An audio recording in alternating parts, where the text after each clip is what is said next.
যে নিজের ভুল স্বীকার করে সে কখনো ছোট হয় না, বরং তার সম্মান আরো বেড়ে যায়।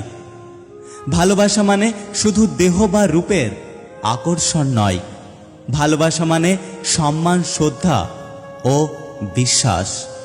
শুধু চলতে থাকাটাই জীবন নয়, চোখের নিচে স্বপ্ন এবং মনে আশা থাকাটাও অনেক জরুরি। যে চায় সে পায় না, আর যে পায় সে অবহেলা করে, এটাই হলো বাস্তব। যোগ্যতার চেয়ে বেশি কিছু পেয়ে গেলে মানুষের ব্যবহার পশুর মতো হয়ে যায়।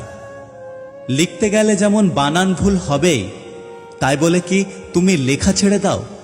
ঠিক তেমনি সম্পর্কের মাঝে কিছু ভুল অবশ্যই হবে, তাই বলে সম্পর্কে থাকা মানুষটার হাত ছেড়ে দিও